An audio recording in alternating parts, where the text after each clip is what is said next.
Jahazi TV. Serikali ya Jamhuri ya Muungano wa Tanzania na Serikali ya Mapinduzi ya Zanzibar zinatambua na kuthamini kazi kubwa na nzuri zinazofanywa na Kamisheni ya Lugha ya Kiswahili ya Afrika Mashariki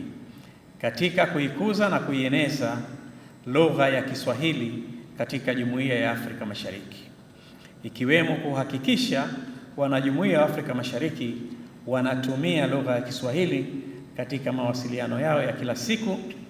licha ya kuwa na viwango tofauti vya utumiaji wa lugha ya Kiswahili. Katika hali hii, hatuna budi kuzihamasisha nchi wanachama kuanzisha mabaraza yatakayoratibu shughuli za matumizi na maendeleo ya Kiswahili ili kila mmoja ashiriki katika ufikiaji wa maendeleo endelevu ya jumuiya yetu. Napenda kutumia nafasi hii kwa dhati kabisa kuipongeza Serikali ya Jamhuri ya Muungano wa Tanzania kupitia Wizara ya Habari, Utamaduni, Sanaa na Michezo kwa kushirikiana na kamisheni na mabaraza ya Kiswahili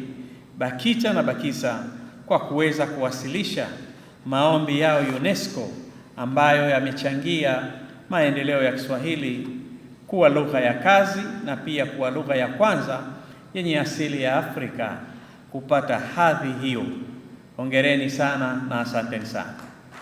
Ni wazi kuwa hatua hii ya UNESCO kuiweka lugha ya Kiswahili kuwa lugha ya kazi katika shirikisho hilo inaongeza fursa ya kufungua milango ya lugha ya Kiswahili kwa wataalamu wa Kiswahili walioko katika jumuiya yetu. Hivyo, kupitia kamisheni tunapaswa kujipanga kwa dhati kuzitumia fursa zitokanazo na shirika la UNESCO na fursa nyinginezo za lugha ya Kiswahili duniani kote. Kadhalika, napenda niwakumbushe kwamba katika utekelezaji wa kazi zetu, wadau wetu wakubwa ni serikali, mabaraza ya Kiswahili, vyama vya Kiswahili, vyombo vya habari, vyuo vikuu, mashirika ya serikali na binafsi, asasi za kiraia na wananchi wote kwa ujumla. Hivyo, hamna budi kamisheni kuyapa umuhimu makundi yote haya niliyoyataja hapo juu kwa kuyashirikisha kikamilifu katika mipango,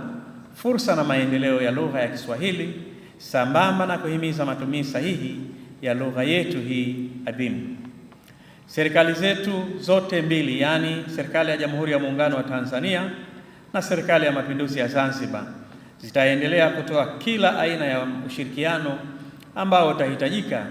ili kuhakikisha lugha ya Kiswahili inapata maendeleo makubwa na kuwanufaisha wataalamu na wananchi wote.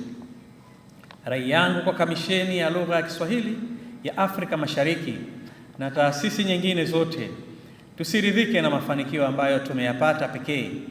bali tuongeze ubunifu na juhudi ili mafanikio yetu yawe endelevu na yenye kuleta tija katika maendeleo ya lugha ya Kiswahili.